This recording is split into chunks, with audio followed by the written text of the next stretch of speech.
इसके पहले क्लास में हम लोग अल्कोहल का निर्माण किस प्रकार से होता है हम लोग इसको देख रहे थे। ठीक, आज के क्लास में हम लोग अल्कोहल का भौतिक गुणधर्म देखेंगे, फिर उसके बाद हम लोग रासायनिक गुणधर्म के बारे में चर्चा करेंगे। तो आज का हेडिंग होगा अल्कोहल का भौतिक गुण। अल्कोहल का भौतिक गुण। अल्कोहल का भौतिक गुण में हम लोग क्वथनांक के बारे में जानेंगे और विलयता के बारे में जानेंगे। सबसे पहले हम लोग क्वथनांक के बारे में जान लेते हैं। तो क्वथनांक में डॉट कर करके लिखना है। क्वथनांक सभी को पता है। क्वथनांक हम लोग किसको बोलते हैं? जिस ताप पे कोई भी पदार्थ उबलने लगता है उस ताप को हम लोग क्या कहते हैं? क्वथनांक कहते हैं। उस पदार्थ का उस ताप पर उसका क्वथनांक बोला जाता है। तो बताया जाता है कि जो अल्कोहल होता है, अल्कोहल में जैसे जैसे अल्कोहल का द्रव्यमान बढ़ता है उसका क्वथनांक भी क्या होता है? बढ़ता है। जैसे जैसे अल्कोहल का द्रव्यमान बढ़ता है उसका क्वथनांक भी बढ़ता है। तो सबसे पहले नोट्स में लिख लेना है कि सीधे श्रृंखला वाले अल्कोहल के क्वथनांक आणविक द्रव्यमान में वृद्धि के साथ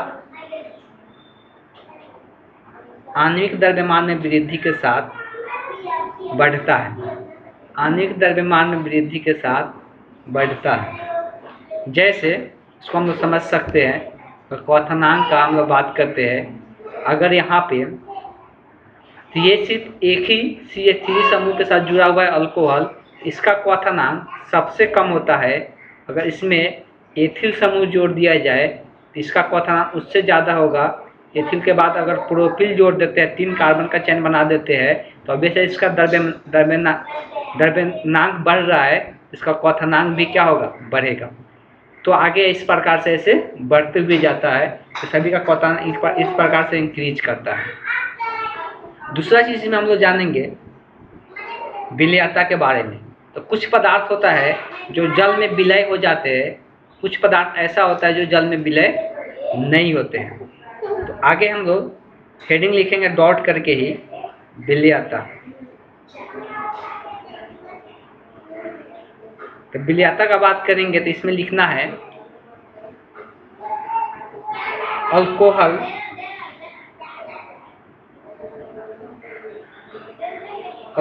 के प्रथम 3 सदस्य कौन कौन सा? तो अल्कोहल के प्रथम 3 सदस्य मेथिल, एथिल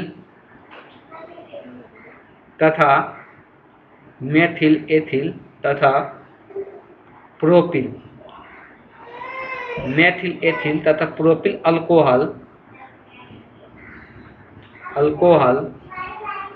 जल में विलय होते हैं।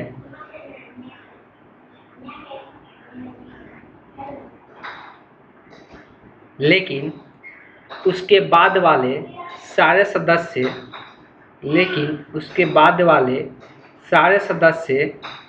जैसे ब्यूटिल अल्कोहल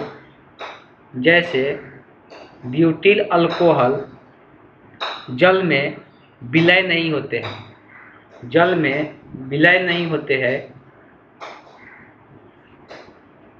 ये सब कार्बनिक विलायकों में विलय होते हैं। सिंपल इसका यही मतलब है कि यहाँ पर बात समझ में आ गया। मेथिल अल्कोहल रहे या एथिल अल्कोहल रहे या प्रोपिल अल्कोहल रहे, जल में क्या होते हैं? घुल जाते हैं, मिल जाते हैं। लेकिन इसके बाद वाला जो भी सदस्य होगा वो जल में नहीं घुलेगा, लेकिन कोई कार्बनिक पदार्थ रहेगा तो उसमें घुल जाएगा। अब इसके बाद हम लोग जो चर्चा करेंगे रासायनिक अभिक्रिया पर, अल्कोहल का रासायनिक अभिक्रिया हम लोग अब यहाँ से देखने वाले हैं, या रासायनिक गुणधर्म हम लोग बोल सकते हैं। जो हेडिंग यहाँ पे क्या देते हैं, भौतिक गुण। अब यहाँ पे अल्कोहल का रासायनिक गुण हम लोग हेडिंग डालेंगे। अगला हेडिंग होगा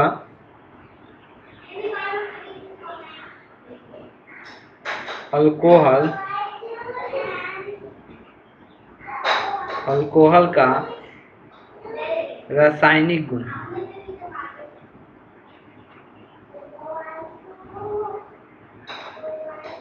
रासायनिक गुण।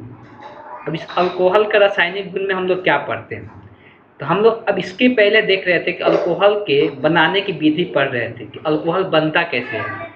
जब हम लोग ये जान चुके हैं, सीख चुके हैं कि अल्कोहल किस प्रकार से बनता है, तब हम लोग किस बात का चर्चा करने जा रहे हैं कि अब इस अल्कोहल से और कौन कौन सा पदार्थ बनाया जा सकता है रासायनिक अभिक्रिया करा के। तो अल्कोहल के रासायनिक गुण में हम लोग यही जानते सीखते हैं कि इससे हम लोग और कौन कौन सा पदार्थ बना सकते हैं। इसमें सबसे पहले ए नंबर हेडिंग डाल कर लिखना है। अल्कोहल समूह में हम लोग पता है कौन सा इसमें क्रियात्मक समूह होता है, हाइड्रोक्सिल मूलक क्रियात्मक समूह होता है। हाइड्रोक्सिल समूह होता है जो कि क्रियात्मक समूह का काम करता है। तो सबसे पहले हम लोग इसमें ए नंबर दे के हेडिंग डालना है। ए नंबर दे के क्या लिखना है, तो अल्कोहल के ऑक्सीजन हाइड्रोजन बंध के विखंडन। तो सबसे पहले हम लोग जो पढ़ेंगे, तो सबसे पहले हेडिंग सभी को डालना है, अल्कोहल के ऑक्सीजन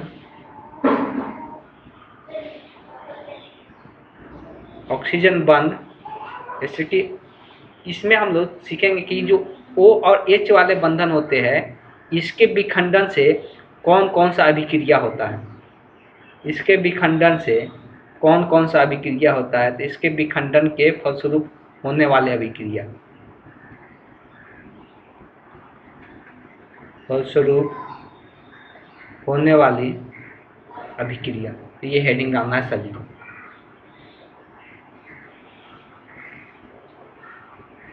बात समझ में आ गया कि हम लोग अभी क्या चीज़ें पढ़ने वाले हैं।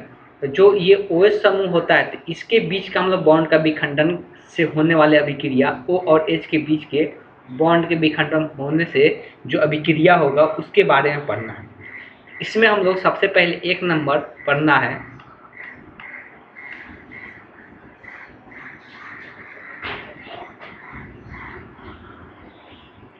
तो एक नंबर होगा धातु की अभिक्रिया अम्लीय प्रकृति। धातु की अभिक्रिया अम्लीय प्रकृति।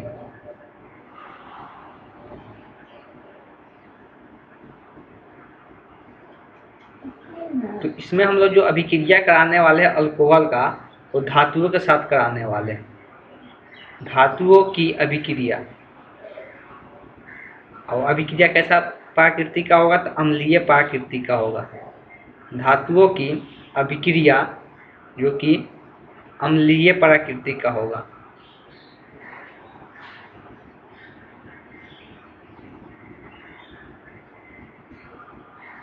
धातुओं की अभिक्रिया अम्लीय प्रकृति के।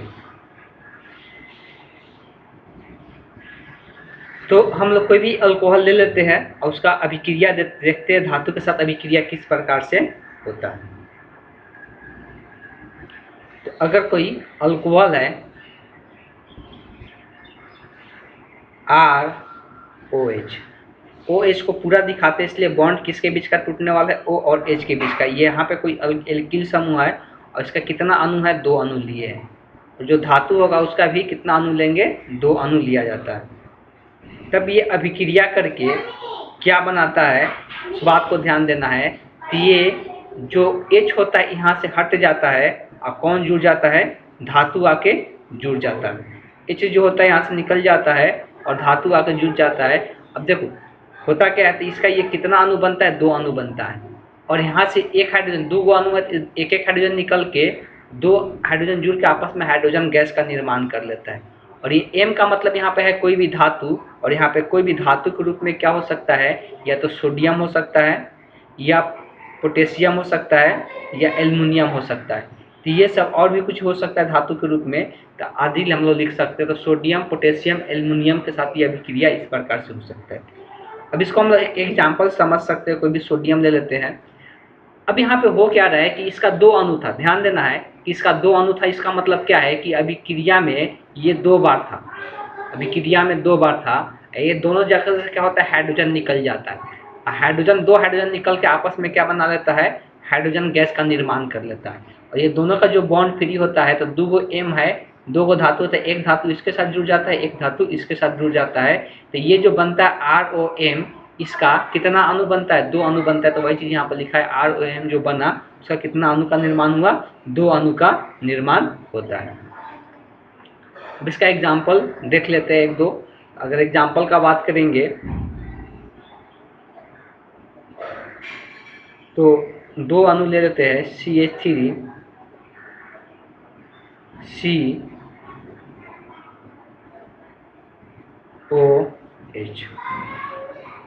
प्लस में धातु के लिए हम लोग सोडियम धातु का प्रयोग कर लेते हैं।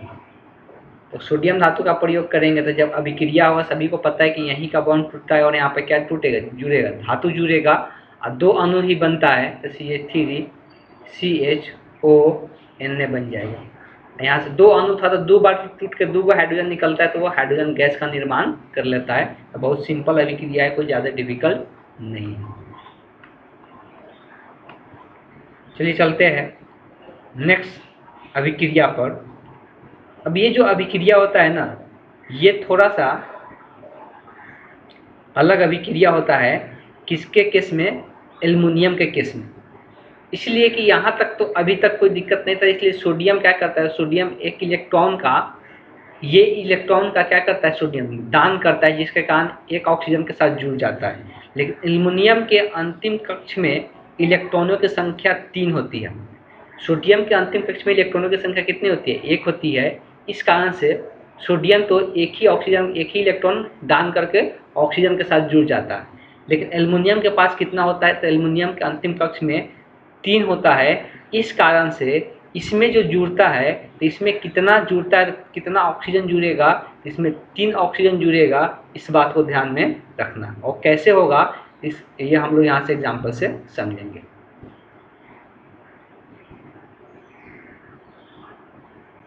थोड़ा सा वेट कर लें।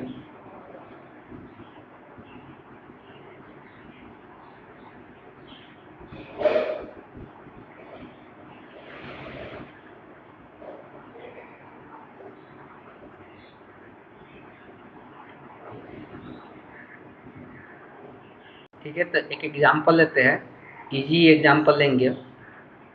सिंपल ले लेते हैं CH3OH। अब अभी इसका 2 अणु ले रहे थे, लेकिन जब यही अभिक्रिया एल्युमिनियम के साथ कराएंगे तो एक एल्युमिनियम को 3 O की जरूरत पड़ता है। यहाँ पर एक सोडियम को 1 O की जरूरत पड़ रहा था। इस कारण से यहाँ पे क्या हो रहा था, तो एक सोडियम को 1 O की जरूरत पड़ रहा था, तो यहाँ पर 2 का, इसलिए इसका 2 अणु ले रहे थे, 2 सोडियम रहता था। तो अब एक एल्युमिनियम का 3 का जरूरत पड़ेगा, तो यहाँ पे 2 गो है, तो यहाँ पर कितना होगा, ये 6 गो हो जाएगा। तब इसके साथ अभिक्रिया होता है। तो होता क्या है कि 3 O, यहाँ से ये बॉन्ड टूटेगा, 6 गो है। बात को समझना है। तो पहले एक साथ इसमें से 3 निकलता है, बॉन्ड टूटेगा, इसमें से 3 निकलेगा। बात को समझना है, यहाँ से 3 गो निकलेगा। और एक एल्युमिनियम के साथ क्या होता है, ये तीनों जुड़ जाता है। ये एक एल्युमिनियम के साथ 3 को जुड़ता है, फिर एक एल्युमिनियम के साथ 3 को जुड़ता है। तो ये इसका ऐसा ही सेम 2 चीज़ बनेगा। तो इसका एक अणु को दर्शाने के लिए किस प्रकार से दर्शाया जाता है, CH3OL। ये Al के साथ जुड़ा हुआ है, तो इसका ये कितना है, 3 गो जुड़ा हुआ है। 3 गो Al के साथ सेम ही चीज़ जुड़ा हुआ है, तो इसको इस प्रकार से दिखा सकते हैं। और एक Al के साथ फिर दूसरा Al के साथ ऐसे ही जुड़ेगा, तो इसका कितना अणु बनेगा, 2 अणु बनेगा। तो आगे में 2 लगा देना है। अब हाइड्रोजन यहाँ से कितना टूटेगा, 6 गो है ना। तो 6 गो टूटेगा, तो जोड़ा बनाएगा, तो कितना हाइड्रोजन गैस बनेगा, तो 3 गो हाइड्रोजन गैस का निर्माण होगा। तो इसका 3 अणु हाइड्रोजन गैस का निर्माण हो जाता है। इस बात को ध्यान में रखना है। इसका जो सेकेंड पार्ट है वो है हम लोग का जो 2 नंबर है। 2 नंबर में हम लोग पढ़ने वाले हैं किसके बारे में, गिरनार्ड अभिकर्मक के अभिक्रिया के बारे में। गेनार्ड अभिकर्मक इसके पहले भी हम लोग पढ़े थे, यहाँ पर भी हम लोग गेनार्ड अभिकर्मक के बारे में पढ़ने वाले हैं। आज का जो क्लास होगा ज़्यादा लंबा नहीं चलेगा, इसलिए क्या करते हैं, कुछ अभिक्रिया जो अल्कोहल के निर्माण, प्राथमिक, द्वितीयक और तृतीयक अल्कोहल के निर्माण के लिए दिया गया था, जिसका हम एक भी होमवर्क के रूप में टास्क नहीं दिए थे। तो आज के क्लास में थोड़ा बहुत मेरे तरफ से टास्क दिया जाएगा, जो कि ध्यान देना है। प्रीवियस क्लास का कुछ दे देते हैं, फिर आज के क्लास के कुछ दे देते हैं। तो होमवर्क के रूप में लिख सकते हैं। पहला नंबर क्वेश्चन, CH3 MgBr प्राथमिक से सेकेंडरी टर्शियरी तीनों प्रकार के जो अभिक्रिया होगा CH2O। अब इसका मतलब आप ही खुद ही समझना है कि CH2O का मतलब क्या है। और इसको क्या करना है,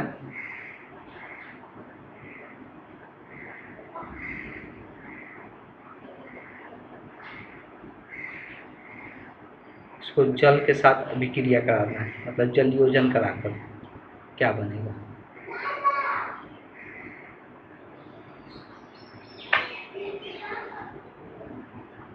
दूसरा होगा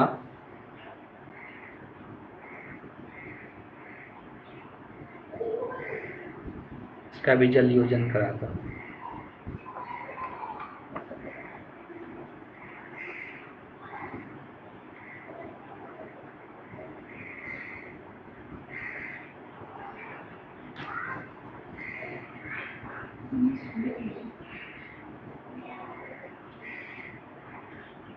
इसमें भी ये भी ध्यान देना है कौन प्राइमरी अल्कोहल बन रहा है, कौन टर्शियरी बन रहा है, कौन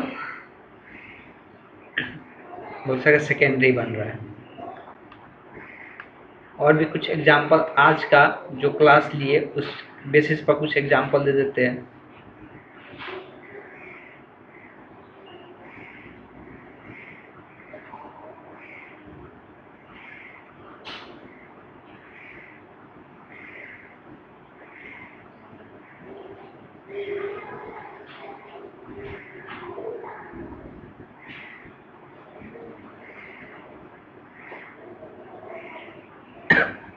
ये 4 क्वेश्चन का आंसर बनाकर सभी को मेरे व्हाट्सएप नंबर पर सेंड करना।